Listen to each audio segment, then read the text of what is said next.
동민 여러분 안녕하십니까? 동장입니다. 1952년 사상 10월호 내용을 소개시켜 드리고 있습니다. 사상 10월호 내용 중에서 아더 캐슬러의 자서전을 소개시켜 드리고 있는데요. 아더 캐슬러가 스스로 공산당에 가입해서 활동을 하다가 나중에 공산당을 탈퇴할 때까지 자기 삶에 대한 내용을 적은 건데 허현이라는 분이 번역을 해놓은 겁니다. 앞에 꽤 많은 영상을 통해서 아더 캐슬러의 자서전을 설명을 드렸는데요. 이번 영상에서도 아더 캐슬러의 자서전을 계속하도록 하는데 이번에 소개시켜 드릴 부분은 아더 캐슬러가 공산당에 가입해서 활동하면서 인텔리겐차, 그러니까 지식인들을 공산당이 어떻게 취급을 했었는지에 대해서 설명을 드리겠습니다. 그리고 이 공산당 활동을 하면서 공산당들 속에서 주로 토론을 꽤 자주 하는데 이 공산주의 혹은 공산당의 토론 방식이 어떤지에 대해서도 아주 자세히 묘사되어 있기 때문에 그 부분에 대해서 여러분들하고 같이 보도록 하겠습니다. 보면 내가 당 생활을 하던 당시에는 인텔리겐치아, 이 인텔리겐치아라는 말이 지식인이라는 뜻입니다. 인텔리겐치아는 곤란한 입장에 있었다.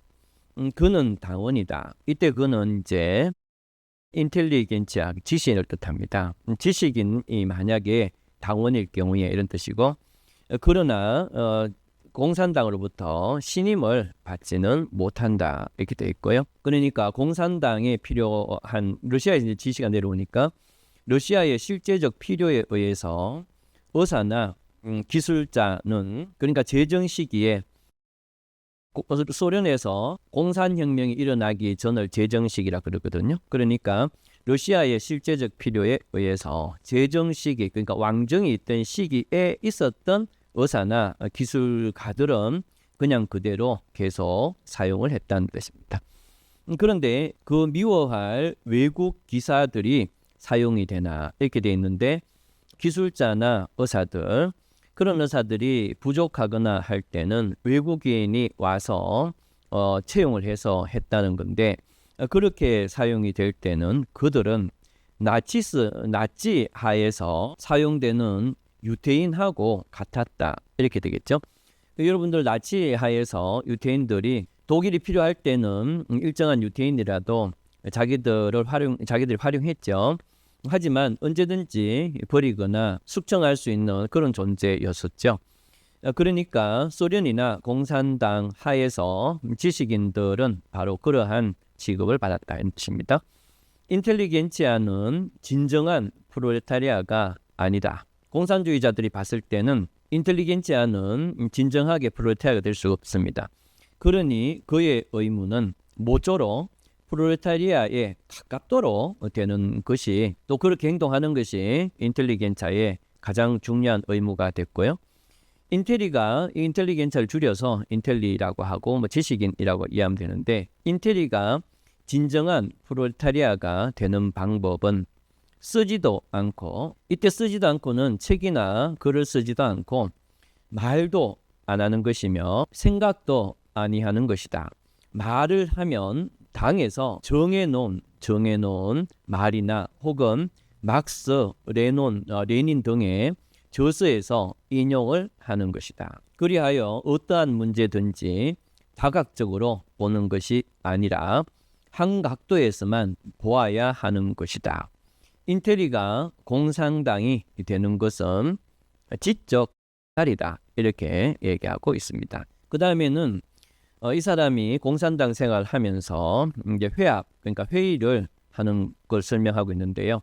당 생활에서 회합은 한 사람이나 두 사람이 연설을 함으로 시작이 되고 그 다음에는 토의를 하는 것이다 이렇게 되어 있습니다. 그러니까 당 규약에 이런 형태가 되어 있다는 거죠. 그런데 일단 공산당에서 결정한 것은 비평을 못한다. 비평을 하면 그것은 곧 분리다. 분리주의자로 취급한다 이 뜻이죠. 또한 공산당의 규약에 의하면 어떠한 문제를 채택하기 전에는 토의를 할 수 있는 것이다. 이렇게 되어 있지만 그러나 모든 결의는 상부에서 그러니까 하늘에서 내려오는 것이므로 대중은 결의에 아무 영향도 못 미치는 것이다. 이러한 까닭에 토의는 언제든지 만장일치였다. 한 사람씩 일어나서 상부로부터의 결정을 찬성하는 것이다. 프루시아 선거에 있어서 슬로간은 독일에 수백만의 실업자가 있다는 것이 아니라 그러니까 이 당시에 독일이 1차 대전 이후에 실업률이 상당했는데요. 그래서 독일 공산당이라면 수백만의 실업자 부분이 논의가 돼야 되는데 그것이 아니라 일본 해적 놈들이 중국을 침략하려 한다는 것이었다. 이건 무슨 말인가 하면은 러시아가 일본이 그 북쪽으로 침략을 해올 걸 두려워해서 유럽 세계에 일본에 대한 부정적인 요소를 다른 나라 공산당을 통해서 계속 홍보를 하고 있었기 때문에 독일에서 공산당의 토의 주제도 자기 나라의 노동자의 엄청난 고통은 토의 주제가 되지 않고 러시아의 이익을 대변하는 그러한 주제가 형성이 됐다. 이런 얘기입니다. 지도원이 이야기할 때는 모든 사람들은 머리를 숙이고 잠잠히 듣고 있는 것이며 토의를 할 때에는 수줍게 찬성의 뜻을 표하는 것이다. 그러면 지도원은 구체적으로 만장일치가 되었다라고 하면서 종결을 내리는 것이다. 이렇게 되어 있습니다. 그러니까 이 당시에 독일의 공산당이었지만 러시아의 지시에 아주 충실하게 따르고 있고 여기에 대한 이의제기 이런 거는 안 됐다는 거죠. 그 다음에 이거를 작성했던 사람 아더 캐슬러라는 사람이 이제 자신이 공산주의 활동을 했던 것을 회상하면서 어떤 생각이 드나를 적어놨는데 일반적으로 우리의 추억이라 하는 것은 과거를 낭만화하는 것이다. 그러나 우리가 우리의 신조를 버리었거나 혹은 친구에게 배신을 당할 때는 그 반대, 낭만화하는 것에 반대의 심리작용이 일어나는 것이다. 나는 우리가 과거의 공산당 생활을 할 때에 그때의 생활한 대로의 경험을 다시 한번 파악하여 보려고 여러 가지 시도를 했지만 실패했다.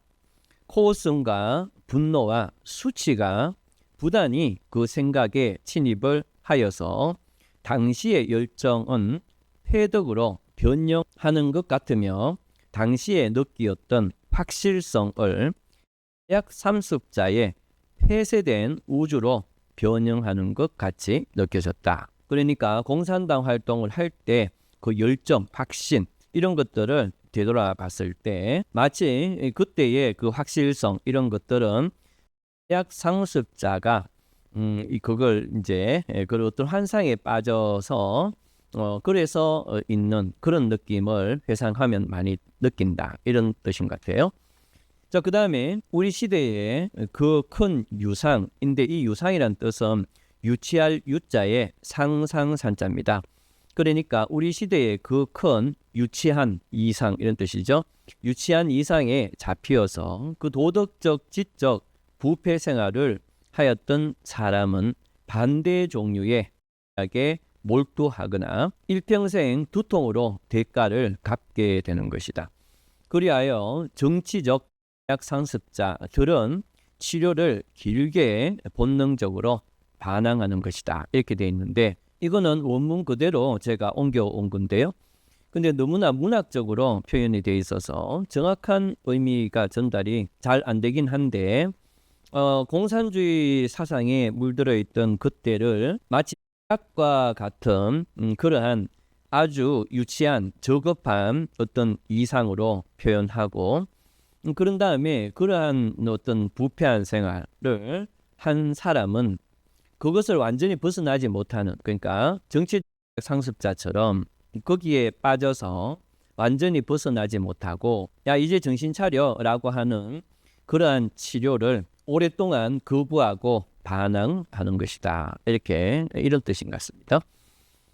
1932년 늦은 여름에 나는 소련행 여행권의 사정을 얻게 됐다 이렇게 돼 있는데, 자 오늘은 아더 캐슬러의 자서전을 통해서 공산주의에서 인텔리겐차 즉 지식인이 어떻게 취급되는지, 공산주의에서 토론이라는 것은 어떤 의미를 갖는지에 대해서 봤습니다.